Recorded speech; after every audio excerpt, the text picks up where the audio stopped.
Well, we've still got some crap to do out here. At the very least, we have the entire rest of the castle to explore.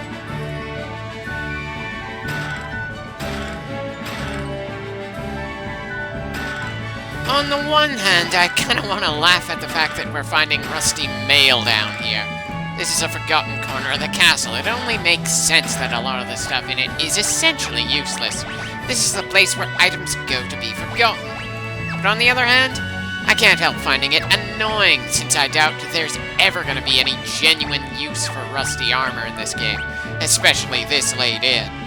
It's not like it'd be all that believable for it to be something we can sell for a good amount of money, like the golden swords from earlier.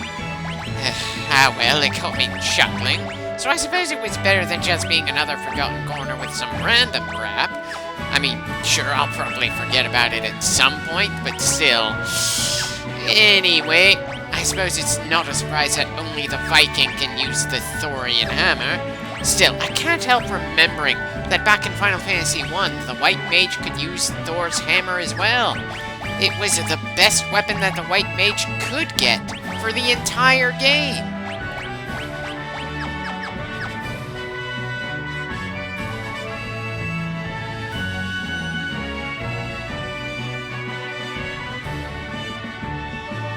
You know, sometimes I really feel like they went overboard with the hidden paths in this game, and other times I've left bumping into various walls and wondering why I haven't found any hidden paths in a given spot.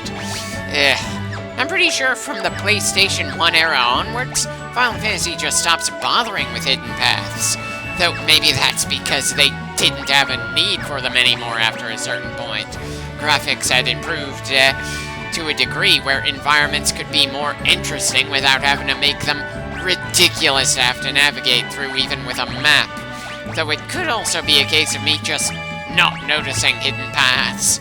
As far as I can tell, the series seems to have a fetish for them. It's somewhere around Final Fantasy 3 to 6, possibly in 2 as well, but I don't have enough experience there. Anyway, seems I've finally given in and changed Midori from a red mage to a white mage, probably because the sort of swords that red mages can use are just not hitting as hard as they used to. And for some absurd reason, the staves that white mages can equip are able to cause more physical damage when you hit enemies with them. Seriously, what the hell is going on there? The entire point of the red mage is that it's something in between a warrior and a magic-focused mage. But the warrior, black mage, and white mage are all viable for a lot longer than the red. Seriously, that just feels weird no matter what angle I look at it from. In some ways weirder even than the fact that we've had an airship removed from us 3 separate times in the same game. Hell, the casual way we're gaining it back this time just makes the fact that we had to be shot down for this story beat feel all the more annoying to me.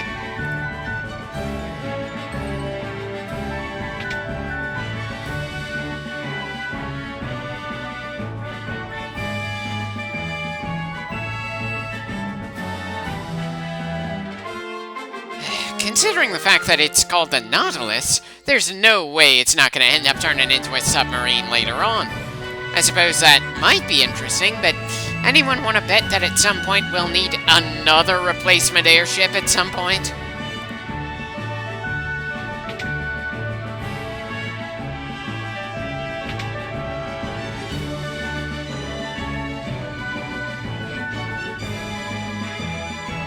Well, seems we're actually getting some world-building lore here. It certainly took long enough. We're 18 clips in.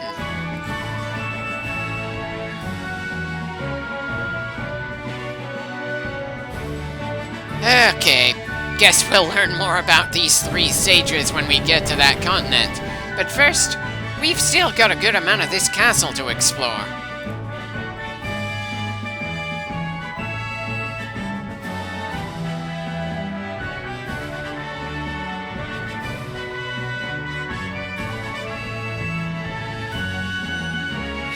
Looks like someone far more menacing than you is standing guard at the other staircase over there. Someone that I'm sure we'll end up fighting against at some point. Especially since you don't seem to know how to get to that particular part of the castle, Anyone else find it oddly funny that the people who live in this castle don't know how to get to all the parts of it? From a video game perspective, that makes some measure of sense, but from an in-universe perspective, good God, any castle guard that doesn't know their own castle inside and out is just asking to be conquered. Not that there seems to be any hostile nations in this world, just factionless monsters.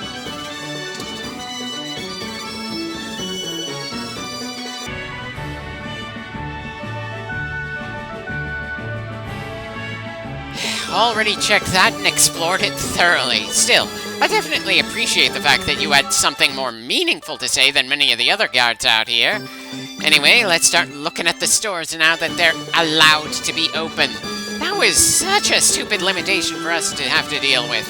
Sure, we managed to get the job done despite the various limits out of nowhere, but still, some of the game design decisions are just absolutely baffling to me in this one.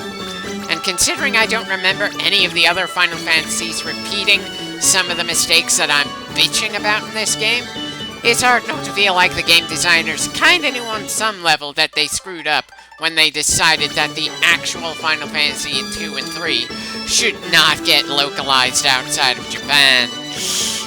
Again, I am having fun with this game. Final Fantasy 3 has some damn good points, but yeah, I can easily see why this thing wasn't available in the West when I was a kid. This series has always been experimental, but Final Fantasy 2 and 3 were experimental to such an extreme that it would not have been a surprise if the series had ended because of the mistakes there.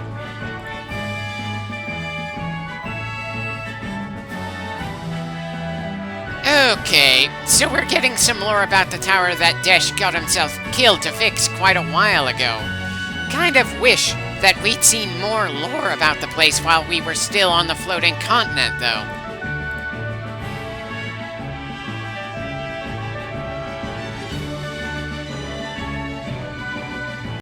Again, really wish we got to see the whole Wrath of Light thing. There just aren't enough examples of stories where the good guys are utilizing the power of darkness to fight against the light. Darkness is always treated as the horrific source of evil, or a destructive thing in its own right. Light being the hostile force in the world feels like such a nice change of pace, and the fact that this game didn't actually commit to that being what we had to fight against in this adventure, it's just something that we hear that some other adventurers deal with. That just feels like such a wasted opportunity.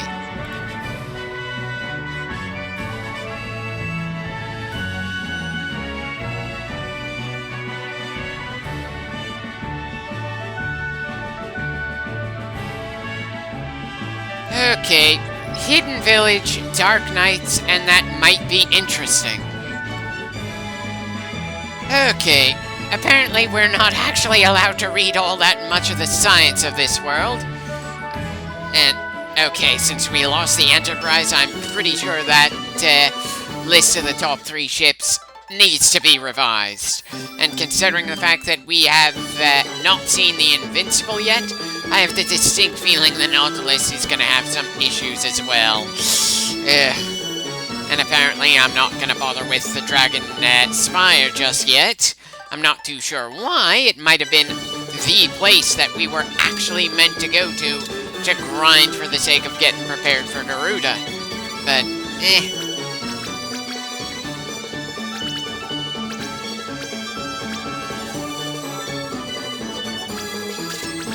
Okay, why the hell did I bother to buy a silent spell?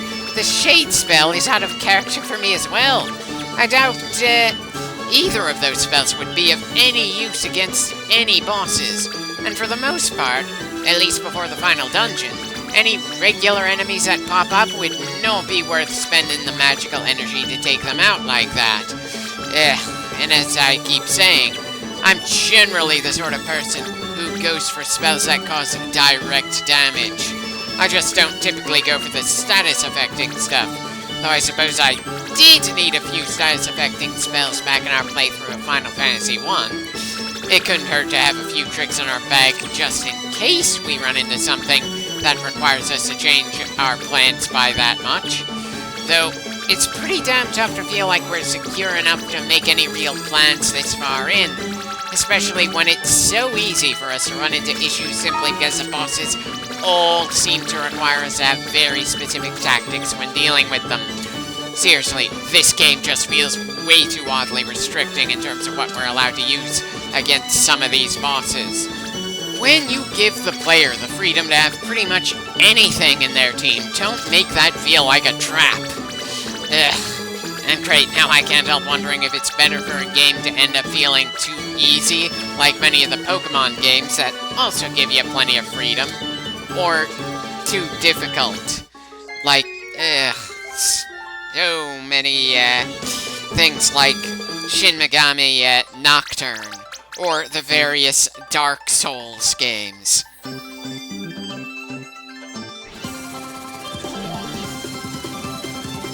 Okay, so the Nautilus isn't allowed to touch the water at all. They named this ship after the submarine from the story 20,000 Leagues Under the Sea, and we can't touch the water with it. What the hell? Guess we're gonna have to look for an upgrade for our ship then.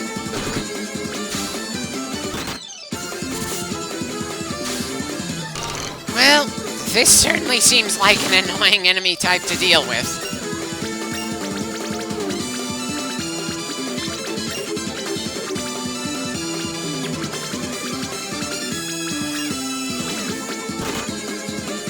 And Brett is down in a goddamn random encounter. Son of a bitch. A total party wipe? You've got to be kidding me. We are definitely not supposed to go into that cave just yet.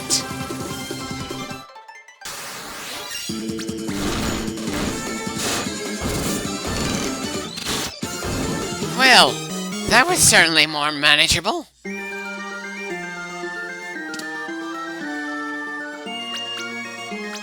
Ah, so we've got some new spells. Apparently this is the first game in the series where we get summons.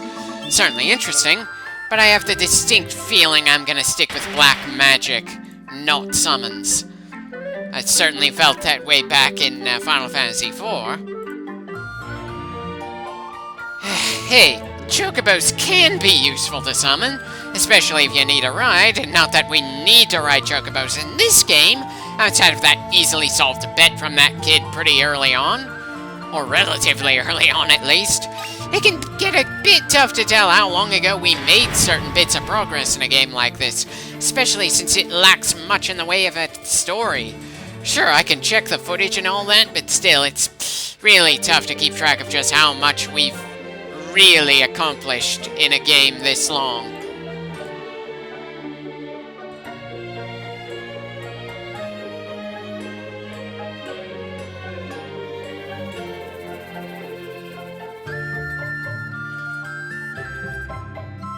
Well, bit of a shame that Noah wasn't around when the world was flooded. That was one of the most perfect disasters for him to deal with.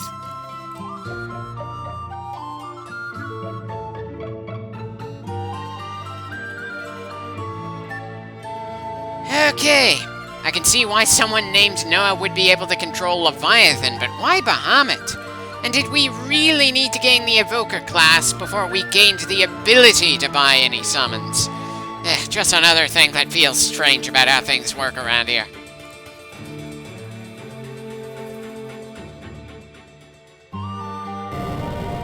Well, it's certainly been a while since a torch was a trigger for a secret door.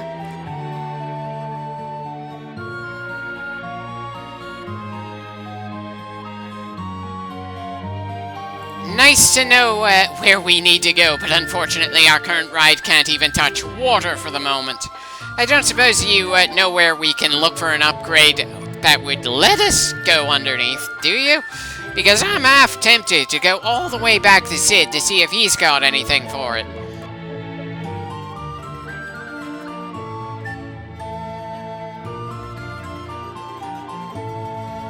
Oh, I'm sure the player characters have the potential for that kind of magic, but I don't think I'm the right guy to help them get there. Seriously, put me in a magical world, and I'd probably try my damnedest to stick with the most mundane stuff I could possibly get away with. It's not that I don't have any respect for magic in these kinds of stories. It's that I don't think I've got the right mind for it.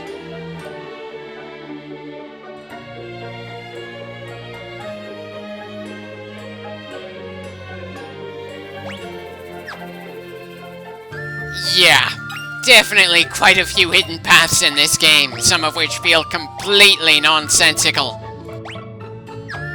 Well, no surprise that the Viking helmet can only be worn by a Viking, just like the dragon helm can only be worn by a dragoon.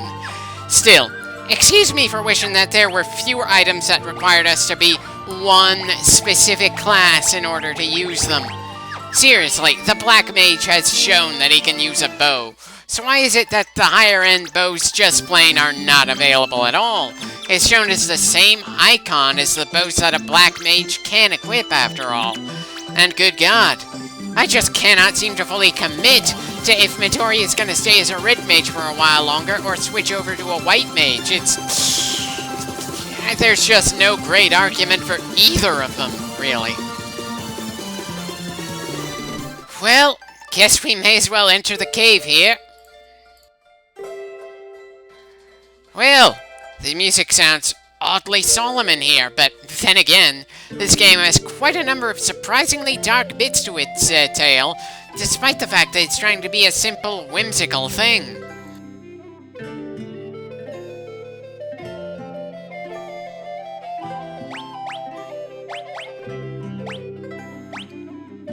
Well, I'm not seeing anything that specifically could be used to wake someone up, so I guess we're not really allowed to do much of anything here for the moment.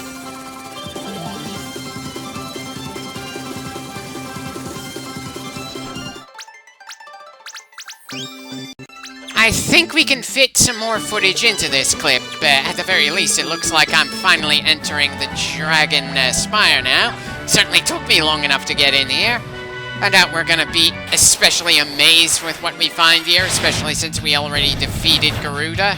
Still, no harm in checking, especially since we don't really have that clear of an idea of what we're actually supposed to be doing at the moment. Always an annoying feeling in any role-player game.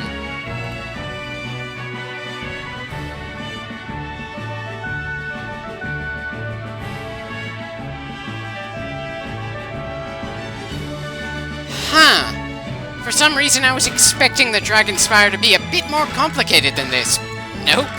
It was about as basic as they come. Just climb up the stairs, deal with an encounter rate that isn't all that bad, and grab from 12 treasure chests, all of which have gear meant specifically for dragoons. Though somehow that makes me feel even more annoyed at how the fight with Garuda was designed.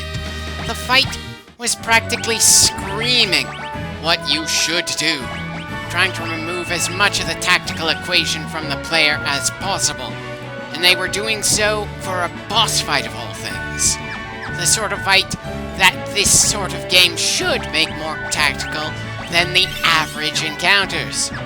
We managed to get through that fight with just 2 dragoons, but the equipment we're getting from this dungeon implies they expected that we'd have to use 4 to get the job done.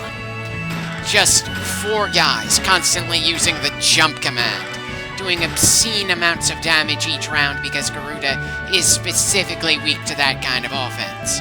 Seriously, I don't mind exploring enemy weaknesses, but when the game makes that the only real way to win and tells you to stop trying to use a variety of different classes so you can handle it the way they want you to, I just get pissed. Again, the original Final Fantasy did a good job of making the fights feel like any kind of tactics could work. You just needed to know what you were doing. Pokemon does about the same thing. And well, it's not always as insultingly easy as people sometimes say. So why the hell did the game designers for Final Fantasy III decide to give the player more freedom to choose their classes, and then design things in a way where at several points your choices don't actually matter? You need to do exactly what they intended on you doing. It's just absolutely mind-boggling to me. Though, thankfully, as far as I can see, this game is the only one in the series that's gonna give me that very specific kind of annoyance. The only other mainline Final Fantasy title that lets you change the classes of your characters whenever you want is the Final Fantasy V, at least in the mainline games. The game we're going to do as soon as we're done with this one. 4, 6, 9, and 10 give the characters specific classes to work with.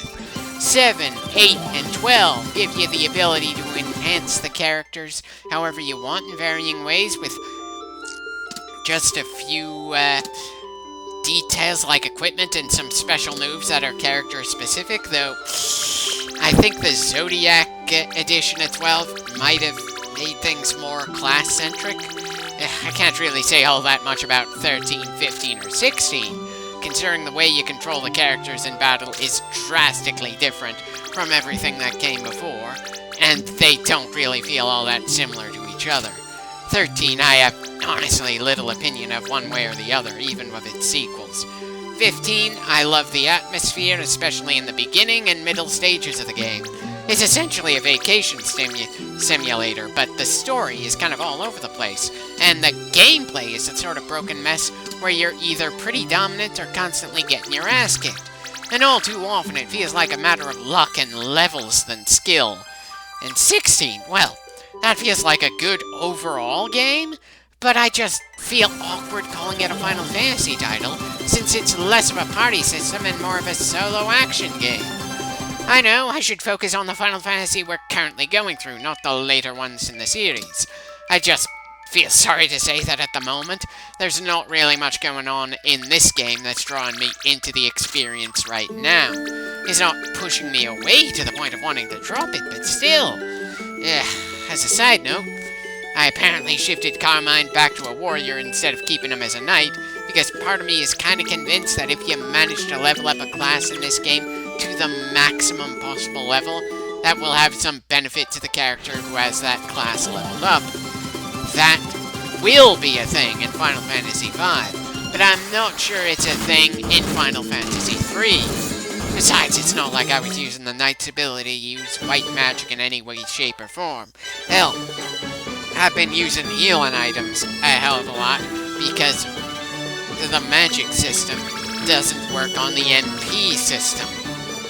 As a side note, how many more times am I gonna make that same mistake walking into the dwarven village there? And how many more times am I gonna keep coming back to the floating continent for the sake of doing supply runs? There's quite a few hours of footage left for this game, and it's not like I know how much of that footage I'm gonna feel like I can fast forward through. All I know is that we're making progress, slowly but surely, and this is about as good a place as any to end this particular clip.